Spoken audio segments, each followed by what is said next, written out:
Hi, everyone. Thank you for joining the Baha'i and Hindu Dialogue. Before we get started with our program today, I want to invite Sister Fatima to lead us in a short prayer. Welcome, dear friends. For our prayer this evening, I want to quote Pope Francis, the leader of the Catholic Church. He says, "Let us not live a one-way faith, a faith that receives but does not give, a faith that accepts the gift but does not give it in return. Having received mercy, let us now become merciful."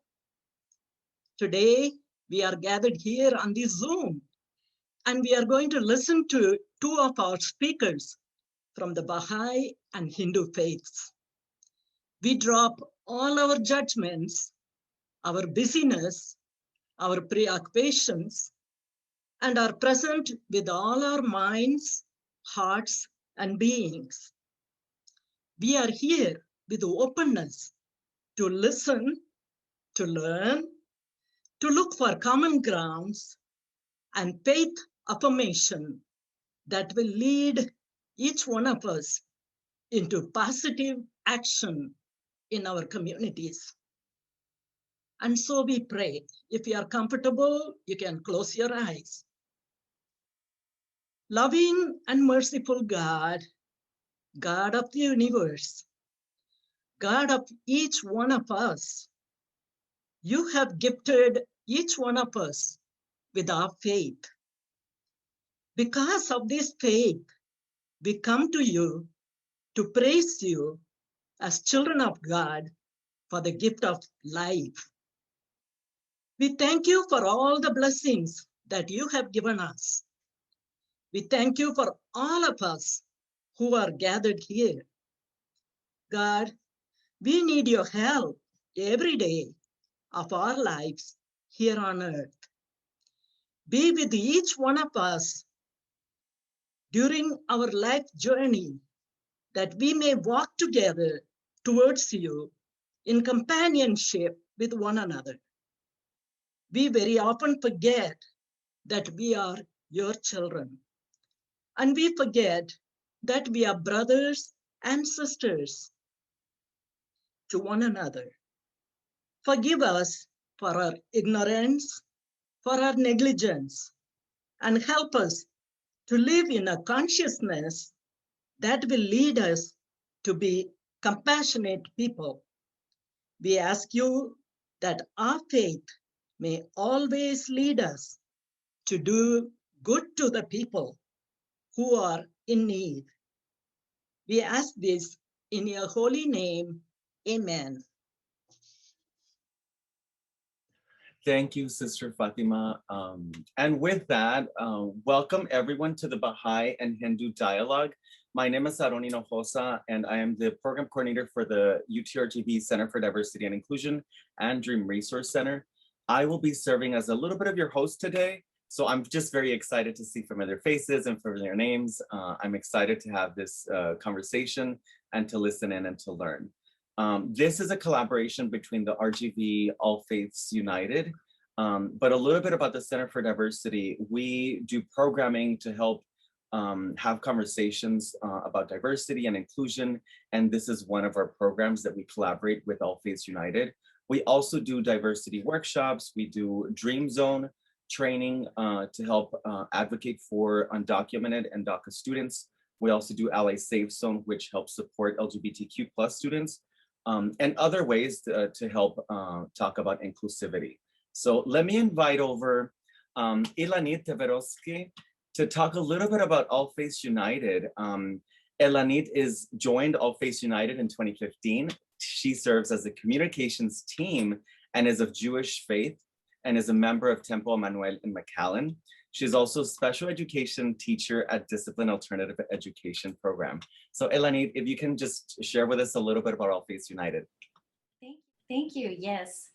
The All Faiths United mission is to build bridges that foster religious unity and understanding among faith traditions, embrace diversity, and bring about positive influence on society.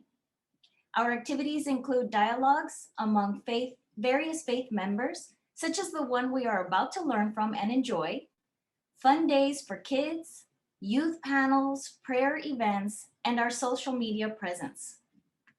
In the chat, I just posted our various social media platforms.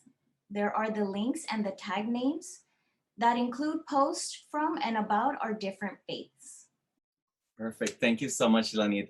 That will remain on the chat, so feel free to visit their social media and join and follow. So having said that, a little bit about the Baha'i and Hindu dialogue. We will have Lolita and Kala share with us about their faith. We will also, they will share their words about the respective faiths to aid in our understanding.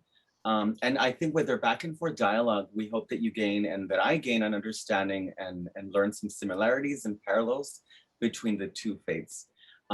We will then watch 2 short videos to help summarize some of the components that they'll be sharing. The chat will remain open for sharing or comments or questions. Make sure to leave your mic off as Lolita and Kala are sharing. And then at the very end, there'll be a portion for Q&A. Just a little bit about Lolita. Lolita is a member of the Baha'i faith. She serves as the area teaching committee and serves on the local spiritual assembly of the Baha'i of McAllen. Fun facts, in 2016, she established a nonprofit Empower RGV to promote computer literacy in the Rio Grande Valley. Also, she grew up in Hong Kong and has lived in different parts of the world. So she brings a global perspective to her views. So a little bit about Lolita, and then she'll be sharing a little bit more about herself and just a little bit of Kala. She's a member of the Hindu faith. She's a member of India Association of Rio Grande Valley. And then fun facts, I always like these. She was brought up in South India and has been living in the Rio Grande Valley since 2003. She's a busy mom of 2 children, 12 and 15, loves to travel, loves to read world history, world geography, and watch movies. She can speak, read, and write fluently 2 Indian languages, which is Telugu and Hindi. And please correct me if I said that wrong. So Lolita and Kala, please lead us in a little bit of a dialogue. Thank you, Aaron, for that fantastic introduction. Thank you for all you do. Dear friends, it's wonderful to be here with you tonight. First, I have to say, having worked at the university for 6.5 years, first it was UTPA and then it became UTRGV, it feels like coming home to me. And talking about home, my father Gyanchand Datwani was originally from India and had a Hindu background. He left India in search of a better life. In the 1950s, while in Singapore, he learned about the Baha'i faith, and that captured his heart, his mind, his soul, and he had to declare himself a Baha'i. In the Baha'i faith, we have twin prophets. The Bab declared his mission in 1844 in Shiraz. He came to prepare humanity for the coming of Baha'u'llah, who is the divine physician or manifestation for this age. Baha'u'llah, meaning the glory of God, has the answers for the current age that we live in. Baha'u'llah declared his mission in 1863 in the Garden of Rizwan. So I want to wish my Baha'i friends a happy Rizwan because we are in the Rizwan season. Tonight, Kala and myself will be discussing 6 areas of faith from the Baha'i and Hindu perspective. First, we'll discuss one God, then the oneness of mankind, oneness of religion, social and spiritual teachings, how the prophets sacrificed for humanity, and our last topic will be communication. So let us start with one God. In the Baha'i faith, we believe that there's only one God. God created humanity out of his love. The following is out of the Hidden Words, and this is written by Baha'u'llah.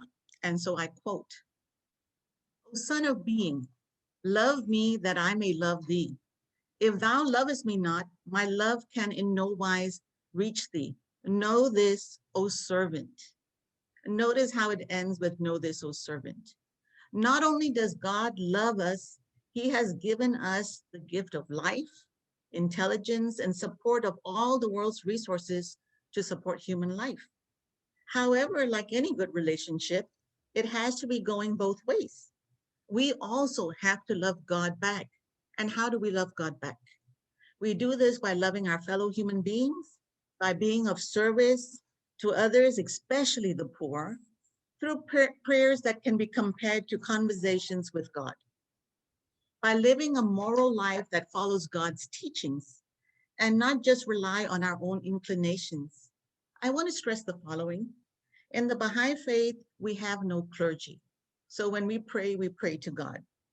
We have numerous volumes of holy writings and prayers that were revealed by the Bab and Baha'u'llah.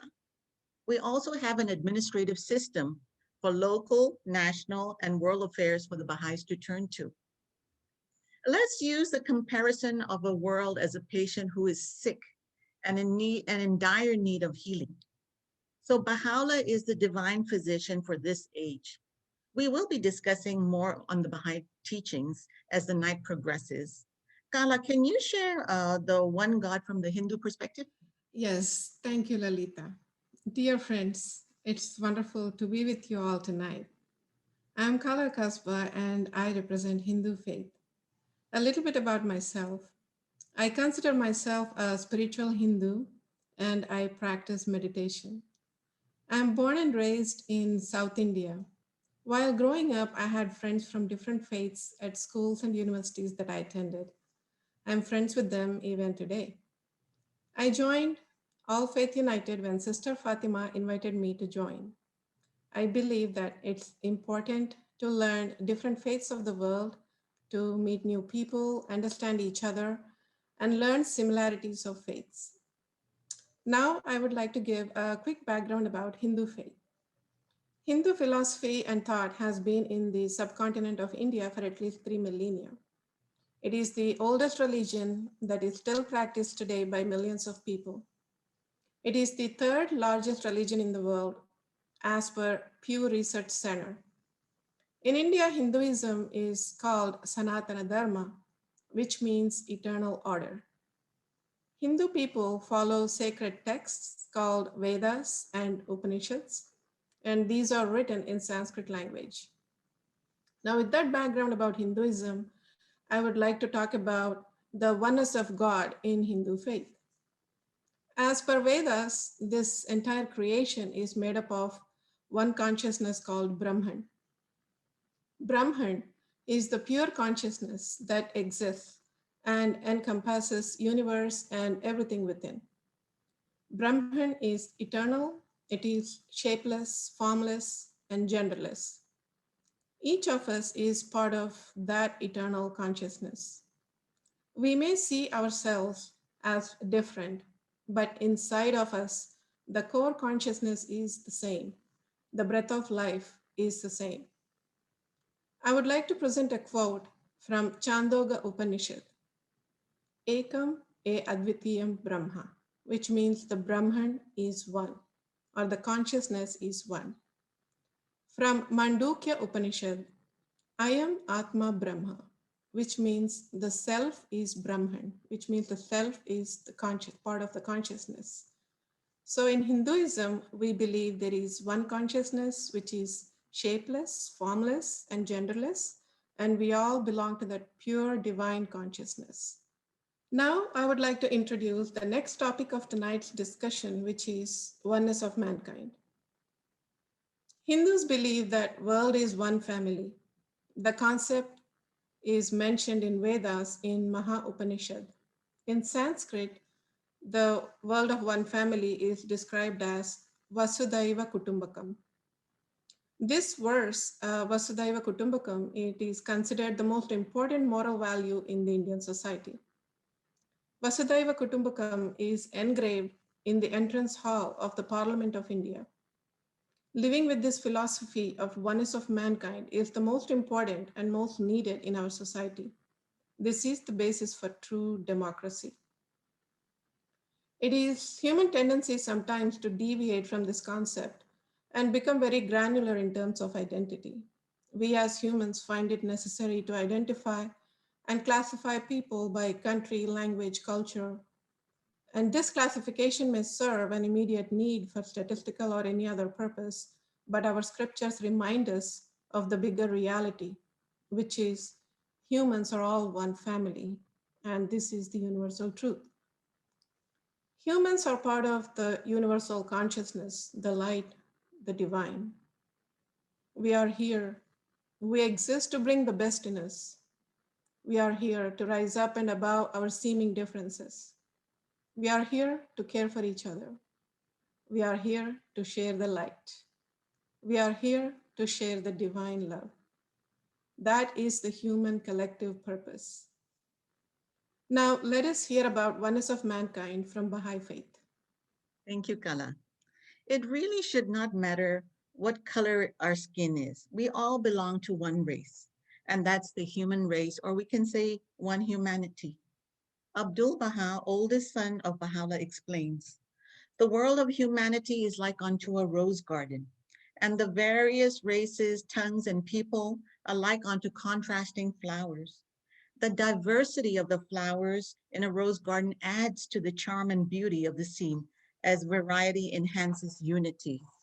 This to me explains how there's so much beauty in diversity, so we need to appreciate diversity. Next, if you imagine looking at a wonderful fruit tree, Baha'u'llah has written this, ye are the fruits of one tree and the leaves of one branch. Deal ye with one another with the utmost love and harmony, with friendliness and fellowship. I want us to explore this idea of friendliness and fellowship. How far do we extend these qualities? Baha'u'llah tells us, do not be content with showing friendship in words alone. Let your heart burn with loving kindness for all who may cross your path. If we believe in the oneness of mankind, we will also want to engage in selfless service. Man's merit lieth in service and virtue, and Baha'u'llah gives us further guidance. The betterment of the world can be accomplished through pure and goodly deeds, through commendable and seemly conduct. And let us remember these very, very powerful words from Baha'u'llah. So powerful is the light of unity that it can illuminate the whole earth. So we can see we have to love humanity and really see each other as brothers and sisters. Our next topic for the night, friends, is the oneness of religion. Baha'is believe that in each age, God sends a messenger to mankind. Messengers in the past have included Krishna, Moses, Buddha, Christ, and Muhammad. They all taught us about God and how we should live our lives. The following are examples to help us understand the oneness of religion. If we look up in the sky on Monday, we see the sun. On Tuesday, we also see the sun. On Wednesday, we also see the sun. In reality, or in essence, it's the same sun that we are seeing, but on different days. So the manifestations come at different ages due to society's decay to bring us God's message for that particular age, to help remedy the ills of that age. Another example I'll share is, let us imagine in elementary school. And then the teacher can be either teaching first grade or sixth grade. However, the curriculum the teacher will teach will depend on the grade level of the child. So God's purpose in sending his prophets unto men is twofold. First is to liberate the children of men from darkness into the light of true understanding. The second, to ensure the peace and tranquility of mankind and provide all the means which they can provide all the means in which it can be established. Baha'u'llah is the promised one for this age. Kala, let us hear about the oneness of religion from the Hindu perspective. Thank you, Lolita. I'm happy to share the Hindu perspective on oneness of religion. Hindus appreciate all the religions that exist in the world today. Religious diversity is seen as an aspect of this beautiful, colorful, and diverse world. Hindus see different religions as different pathways to reach the God. There is no one way to reach the God. These multiple ways will lead all of us to the same God and enable us to experience the same purity, love, divinity, and light of the pure consciousness, the Brahman. The seeker, the sincere seeker of God, will experience God regardless of the path chosen. I would like to quote from Bhagavad Gita. The peace of God is with them whose mind and soul are in harmony, who are free from desire and wrath, who know their own soul. Hindus practice inward journey called self-inquiry. Hindus practice yoga, which is the mind, body, soul union.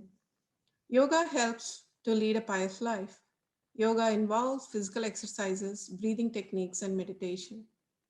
Yoga is practiced to maintain the inner peace and balance of mind.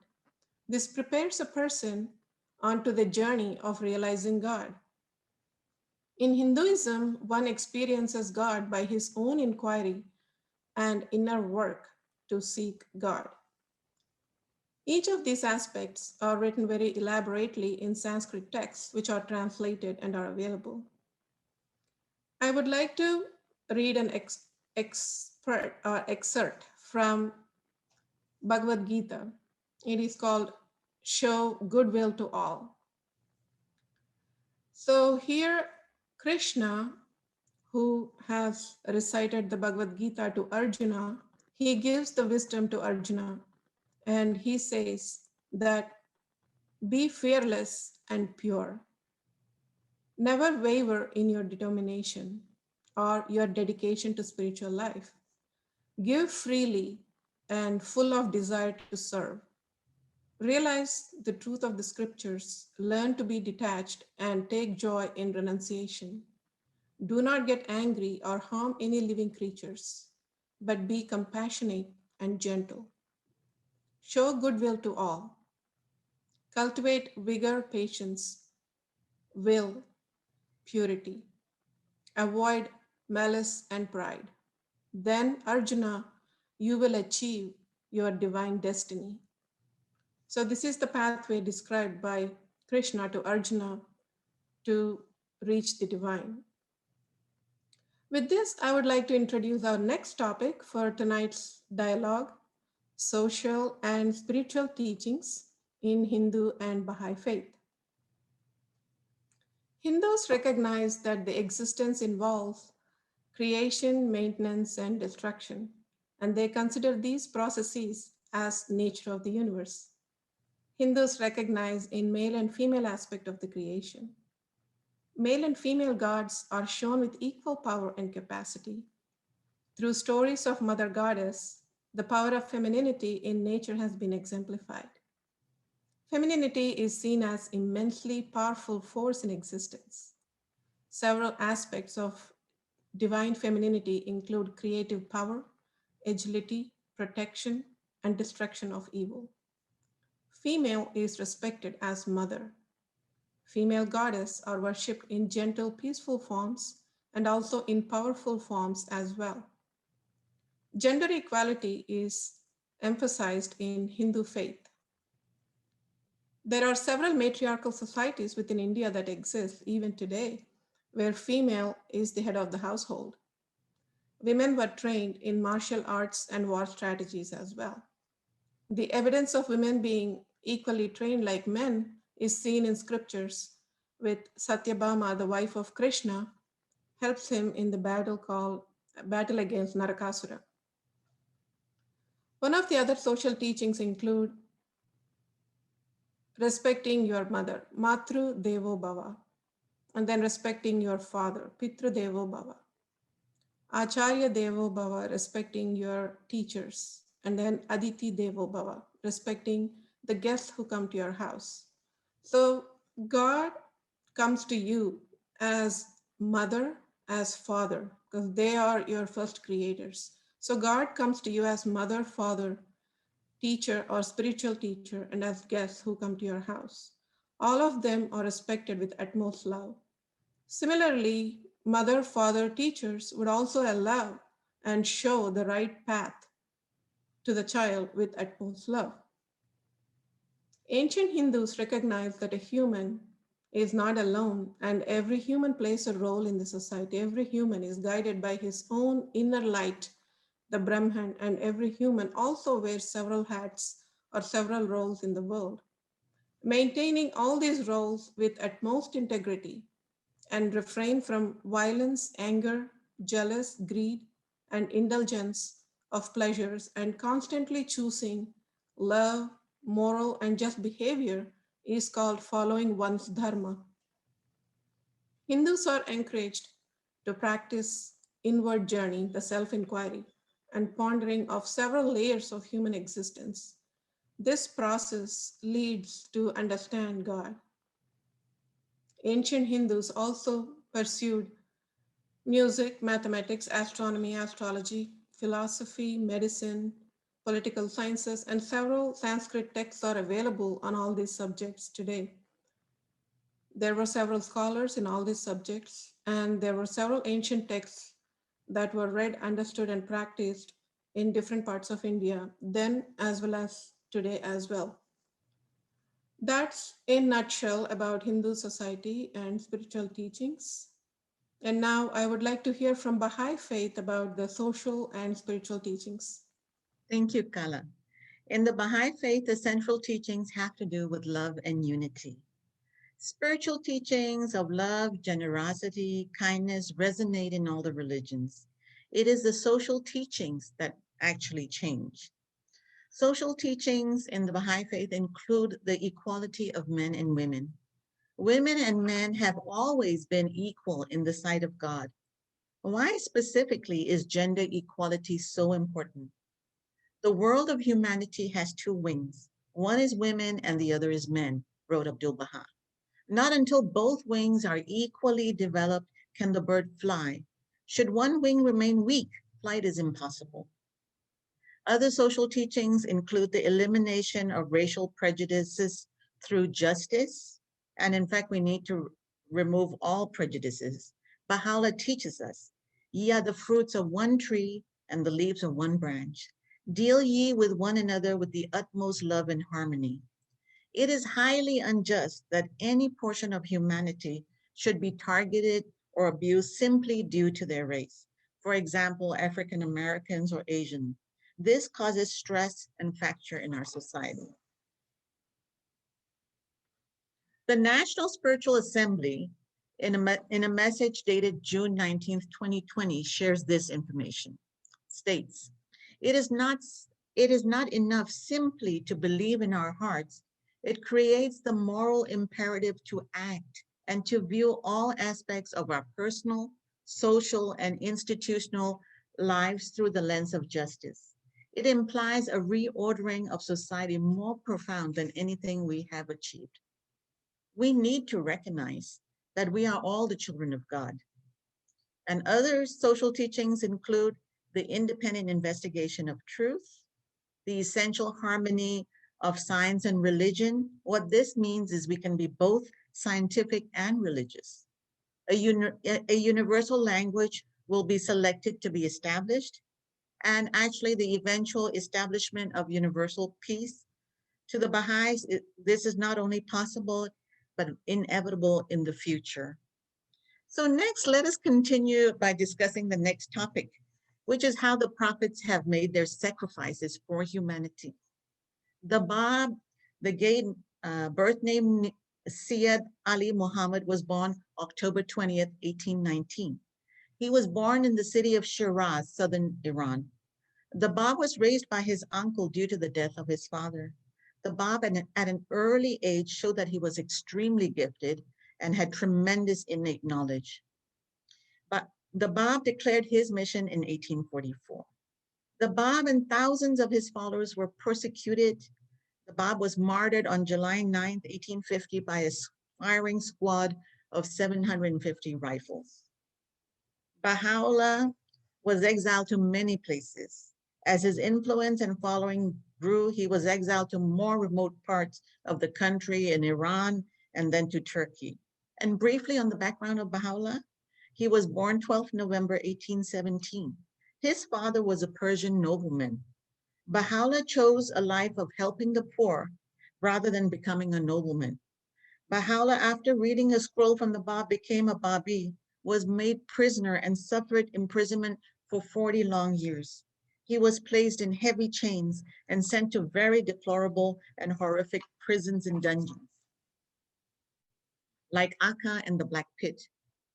In these places, even the birds flying by would drop to the ground just from the foul air. It was when Baha'u'llah was incarcerated that he received the message from the Holy Spirit that he was the promised one. So on 21st April through May 2nd, 1863, in the Garden of Ridwan, Baha'u'llah declared his mission. So these 12 days that Baha'u'llah and his family spent in the garden before leaving Baghdad is celebrated by the Baha'is worldwide as the Festival of Ridwan. During his many exiles and imprisonment, Baha'u'llah revealed volumes of Baha'i writings, Persian and Arabic. In 1892 is when Baha'u'llah passed away. Abdul Baha, meaning the servant of God, was Baha'u'llah's oldest son. He had suffered exile with Baha'u'llah since age 8. After the passing of Baha'u'llah, Abdul Baha, in his older age of 67, after a life of exile, traveled to the United States by ship. And on April 11, 1912, he arrived in New York. He named New York as the City of the Covenant. Thank you, friends. And I think we have guests from New York today, right? Kala, would you like to continue? Thank you, Lolita. Hindus believe that God descends and the material manifestation of pure consciousness on earth happens at different times and at different ages. This descent or manifestation of God is called avatar. The avatar is the Sanskrit word for, which is similar to prophet, I guess, in other beliefs and other faiths. Avatar is also described as the man of the times. The avatar can be male or female. The avatar is born as human to show true capacity of love, righteousness, and exemplify the true nature of human being. When there is more harm, malice, lack of love, and when the humans are not able to shine the divine light within them, the birth of an avatar occurs. The avatar exemplifies the best of the human qualities and takes the high road and lives by the divine standards of morals and integrity. He or she, with high standards of truthfulness and fearlessness, implicitly directs his followers to do the same with love. An avatar, through his everyday life, actions, speech, and decisions, captures the attention of the rest of the human society and leaves a lasting impression for ages. At different times, different avatars have descended and would keep coming. The most popular avatars are Rama and Krishna, and they have come at different times. The story of Rama is Ramayana, and the story of Krishna is Bhagavatam and Mahabharata. These stories are very elaborate from birth to every stage of life and how they have made different decisions at different stages of life. By reading these stories, one understands the challenges faced by these avatars and how they coped the challenges by following the highest morals, ethics, resilience, dutifulness, and above all, love for humanity. Their stories moved the humanity in right direction and etched in everyone's hearts for generations and thousands of years. These stories were not forgotten. Rama, born to a king, he had a good childhood as a young prince, and after he gets married, he had to leave the home and take upon 14 years of exile from the kingdom, and he lives in a forest and leads a simple life with his wife and brother. In the process, the detailed story depicts the disciplined and brave life of Rama, his integrity and endurance of all hardships with a smile and love for fellow beings is exemplary. He does not label them as hardships at all and takes upon challenges just as events and keeps leading the life. Ramayana is an epic story that describes virtues of Rama and how he continued to choose righteous path at his toughest times with highest integrity. Similarly, Krishna, from his birth, faces several challenges. Separated from his biological mother, lives far away in a different town, and lives a life of cowherd. He faces threats from his uncle. Krishna keeps going from one place to another and helped several people throughout his life. The most popular is where he helps his friends in the Battle of Mahabharata. He sacrifices for the greater good of the society and all his life, throughout his life. Hindus remember the avatar teachings and their sacrifices even today. These stories are told even today, and these books are read and reread even today for generations. Now, let us move on to the last topic of the dialogue today, which is communications within our faith groups. Hindu society from several thousands of years kept track of events and documented them with the help of Hindu calendar. Other forms of communications were storytelling, singing, and through vast libraries of scriptures. Most of them are in Sanskrit language, written mostly on curated palm leaves or birch leaves with knife pen, then some kind of dyes applied on them. People have found 5th century palm leaves in China written in Sanskrit, and 9th century palm leaf script written in Sanskrit found in Himalayas. And there are several palm leaf scriptures exist even today in South India. The other form of keeping up with the stories were memory and oration. Memory and oration also played a role in keeping up with several texts that were either destroyed, or with memory and oration, they kept up with or tried to move away from the destruction process of any other form. In India, ancient school system was another way of continuity of faith.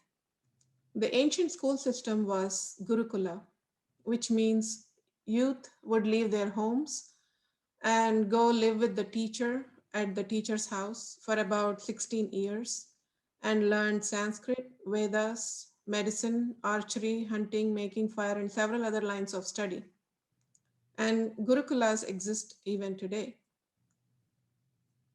The other important communication tool was the Hindu calendar on almanac called Panchanga, that indicates the days, the fortnights, and the months. Hindu have a lunar calendar. We have 12 months, and the new year begins with the sun moving into Aries, which is lunar. So it's a combination of solar and lunar calendar.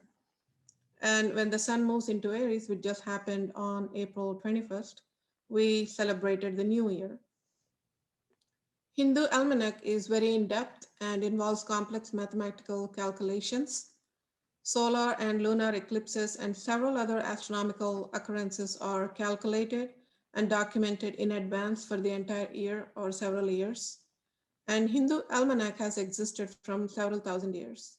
Agriculture and businesses were mainly done by referring to the Hindu almanac. Festivals were also tracked based on the Hindu calendar and are followed by most households and temples. In India, there is a festival almost every month. The popular festivals are to commemorate different Hindu avatars' birth and also the success of good over evil forces. For example, Sri Ramanavami is the birthday of Rama, which we just celebrated a few days ago. So happy Sri Ramanavami to all my Hindu friends who have joined today. And then Gokulashtami is the birthday of Krishna, and several other festivals are like spring festivals and season-related festivals.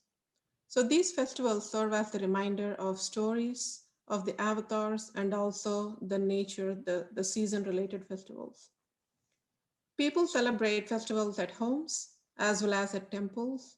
At homes, Hindu have a prayer corner or a prayer room or a meditation room. The family gets together for a quick prayer or an elaborate prayer, or family members could practice meditation. Temples were also the centers for art, dance, and meditation and literary events. Temples have also sculptures that depict the stories of the past. Nowadays, with the advent of technology, communication has become easier with websites WhatsApp groups, Zoom meetings, Eventbrite, and several modes of communications are used to practice meditation, yoga, singing, to read spiritual literature, and such. Yoga and meditation has become popular among all as one of the best tools to attain inner peace and calm. So communication has changed from palm leaves, in-person meetings to PDFs and Zoom meetings. So Lalita, I would like to hear from you about communications within Baha'i faith. Thank you, Kala. The Baha'i faith is the world's youngest religion. In 2017, Baha'is worldwide celebrated the 200th anniversary of the birth of Baha'u'llah. With the coming of each manifestation comes the release of an extraordinary spiritual forces. We can ponder and think about the advancement of communication, technology, information, and how we now live in a global environment, especially with the advent of the internet. The progress in this last 200 years has been simply phenomenal. The Baha'is have numerous volumes of holy writings, prayers, and tablets that were revealed by the Bab, Baha'u'llah, and we also have writings from Abdul Baha. So all of these Baha'i writings are divine guidance to us. The Baha'i calendar consists of 19 days, each of 19 days and 19 months. So this equals to 361 days. The months are named with attributes of God, such as beauty, glory, grandeur, perfection, might, power, etc. So out of the 361 days, there's 4 days left, and those days are called Ayamiha days or intercalary days, which are days of celebration. Baha'is exchange small gifts amongst themselves and just celebrate. Baha'is also have 19 days of fasting. Fasting is no eating or drinking from sunrise to sunset. The Baha'i New Year is called Nowruz. And the 12 days that Baha'u'llah took to say goodbye to his stream of followers is when Baha'u'llah declared his mission, known as the Festival of Ridwan. That is the king of festivals for the Baha'is. Now, in terms of where we gather, we've been asked, where do Baha'is gather? Worldwide, we have several Baha'i temples. There's one in Wilmette, Illinois, that's beautiful if you get a chance to visit. There's another Baha'i temple in Sydney, Australia, Uganda, Germany, Panama, Samoa, and then I think many have heard of the Lotus Temple in India. In many cities and many towns, there's Baha'i centers, like in San Antonio and Houston, we have Baha'i centers. And in the smaller localities where there's no Baha'i centers, we gather in each other's homes. Of course, now due to COVID, it's all through Zoom. So that's how we gather. I think an important question or an important aspect that gets asked is, how do Baha'is build vibrant communities? So we have what we call devotional meetings, where Baha'is and non-Baha'is alike can join. We say prayers, we study, we say prayers together, which is very comforting. Baha'is offer children classes, and we also offer youth classes. These are called junior youth empowerment programs. We also have study circles where Baha'is and non-Baha'is alike can gather and study more about the Baha'i faith and come to a more of an understanding of the faith and the principles. So for more information on the Baha'i faith, you can go to www.baha'i.us or call 1-800-22-UNITE. And that's what we have for tonight. It's been such a pleasure being with everyone, and it's been a pleasure working with you, Kala. It's been a great pleasure working with you, Lolita, as well.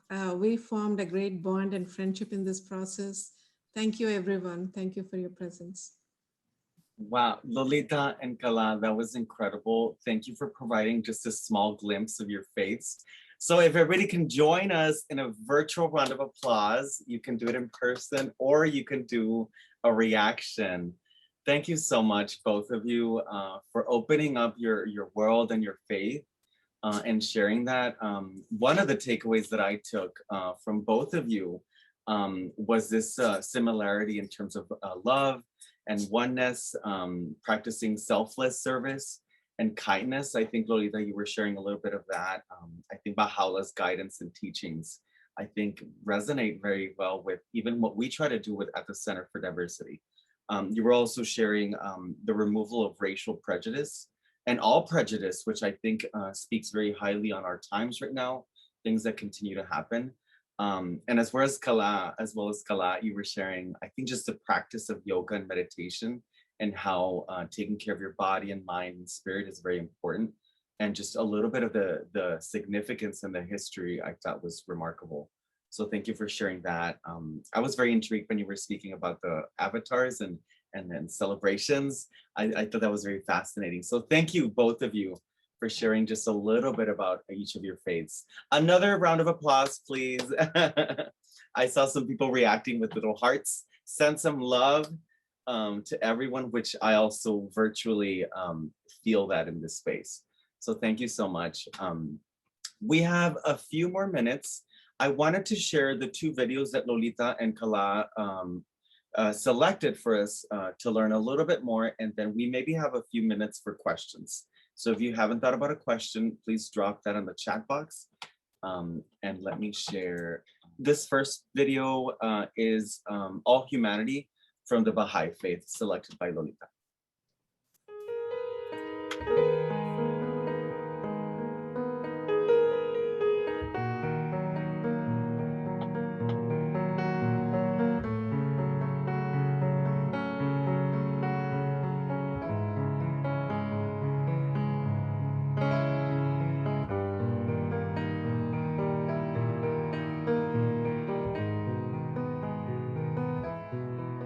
O thou kind Lord, thou hast created all humanity from the same stock.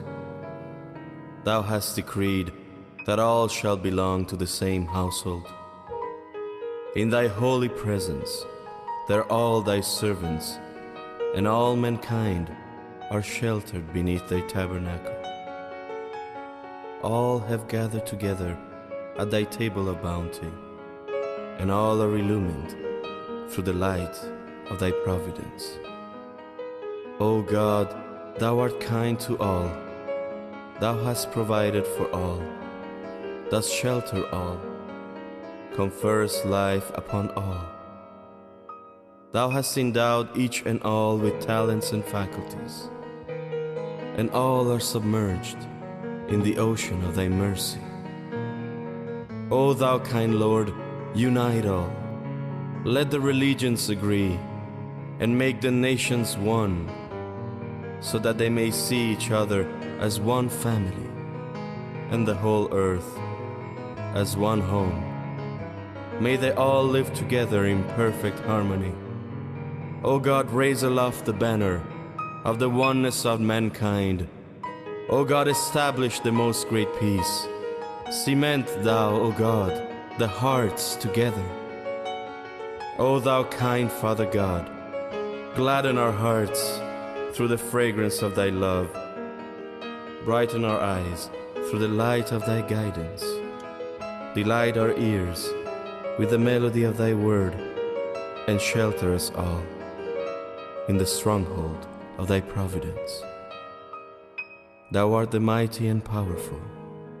Thou art the forgiving, who overlooketh the shortcomings of all mankind.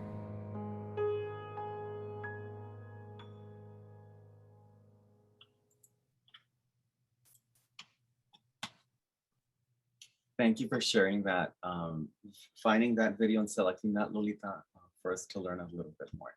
The next video was selected by Kala just for us to learn a little bit more, and then we'll move to the Q&A portion.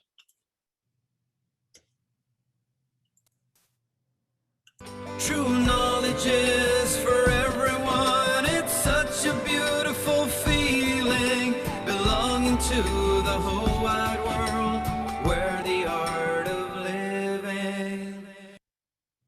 The world is my home. One world, one family. Vasudeva Kutumbakam. Vasudhaiva Kutumbakam.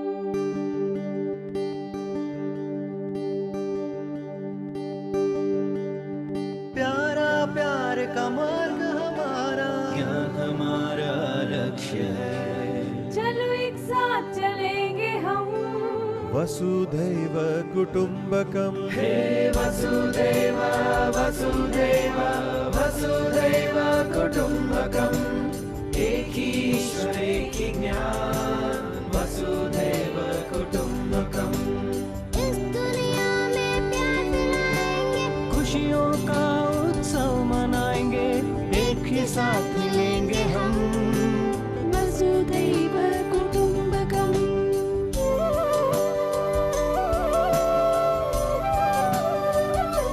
Let's work together for peace. Vasudeva Kutumbakam. The path of love is the only way. Vasudeva Kutumbakam. इस पल में हमें जीना है, हंसना और मुस्कुराना है, सबको गले लगाना है वसुधैव कुटुम्बकम् हे वसुधैव I know I can make a difference, and so can you. Let's celebrate diversity and work together. World in peace. The only religion, humanity. Vasudeva Kutumbakam. True knowledge is for everyone. It's such a beautiful feeling, belonging to the whole wide world. where the art of living. Our path is love, our aim is wisdom, and joy to all the nations. We've come together as a one world family. Hey, Vasudeva, Vasudeva. Let's walk together in harmony, a one world family. One God, one knowledge. peace and love for all. We can do this together. Vasudhaiva Kutumbakam. The world will join hands. We're one world and one family. We've come together as one world family. We've come together as one. Thank you for sharing those videos. Another round of applause for Lolita and Kala. I know for those of you who have never spoken in public, even virtually, it takes some courage to do so. Even nerves come into play, but I think both of you did fantastic in sharing a little bit about your faiths. So thank you so much. I now want to invite over Alonso Ponce. He's one of the student staff members for the Center for Diversity to assist us in some of the questions that came in the chat. Yes, thank you very much, Aaron, and thank you very much to Lolita, Kala. Thank you very much for the presentation. That was absolutely amazing. I know I learned many things. So now I am going to go ahead and ask some questions that have been, here in the chat. So Anne Hayden is asking, how are violence and transgressions within the faith community handled by the community? Okay, and that's for both the Baha'i and the Hindu faith. Mhm. You know, Baha'is believe in love, peace, unity. So we're not trying to have, what was that question on violence and all that? I mean, we're not trying to have violence or any type of transgressions within ourselves, because the central teaching is on peace, love, and unity. Is there, I mean, I hope I'm understanding the question correctly, Sister Anne. Our whole goal is to promote love and unity. Can you please repeat the question one more time so maybe we can understand? Yes, of course. So the question asks, how are violence and transgressions within the faith community handled by the community? Oh, of course, those are condemned. Violence is always condemned. As I mentioned, sometimes humans err and they fall out of grace and they take upon things that they are not supposed to. And that happens in every community, I guess.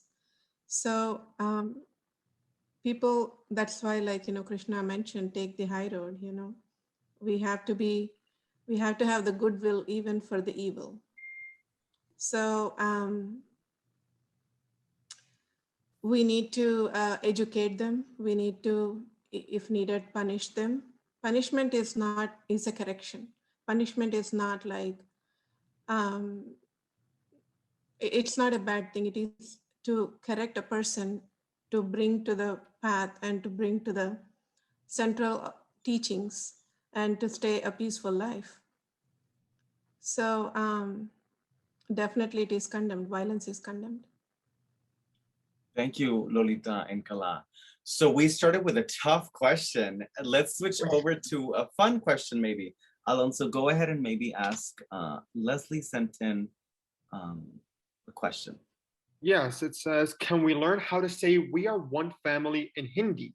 Our presenter did say it, but it was hard to learn it so fast. Vasudhaiva Kutumbakam. Vasudhaiva Kutumbakam means we are one family. Vasudhaiva Kutumbakam. You got it. She says it perfect. Perfect. I know also Neda was sharing some perspective on the first question that was asked. Great. And then Alonso, go ahead and ask. I think Sister Anne had another question. Let's see. How do the Hindu and Baha'i faiths speak to human differences as the beauty of diversity deserving respect, compassion, and cooperation? The answer is I'll let Kala go first. the answer is in the question itself. So it is the beauty of diversity that we all have to appreciate and live with. I agree with Kala. I mean, just, there's so much beauty in diversity. The garden would be dull if it were just all one type of flower. We were talking about how the variety of the differences or the different colors just make the world more beautiful. It's important that we learn about the races, that it doesn't matter what our outer skin looks like. We all are human beings, so we have to love each other like brothers and sisters. That's important. Thank you, Sister Anne, for that question. Great questions. Anyone else does anybody have a question to ask or maybe a comment? I see that Mona Pagarani also shared in the chat. So lovely to see our Indian friends in the video. COVID has become rampant in India. Request all friends here to remember and pray for our fellow Indians. Yes, absolutely. Mona is my sister, so I was just going to say that it's great to see Mona. Give us a wave, Mona. Hi, That's Mona. my sister, Mona. Oh, there's a lot of friends and family and a lot of love. So that's also reassuring to hear and to feel, even virtual through the Zoom room. Absolutely. And I think as we all try to figure out the uncertainty, whatever comes our way, navigating life, I think it's been reassuring to hear from both of your perspectives on how you make peace, inner peace, and how you make sense, and how you navigate how life kind of throws us in all directions. So I thought today was just beautiful and a reminder of that. So thank you. So if y'all don't have any other questions, I wanted to thank you all again for attending this session. I continue to learn, I continue to grow, as I hope that you all did as well. We hope that through Lolita and Kala's perspectives and words that you learned about their faiths, their respective faiths, and to help us understand. We hope that you also picked up on similarities and some of the parallels that do exist between a lot of faiths. So I thought that was beautiful.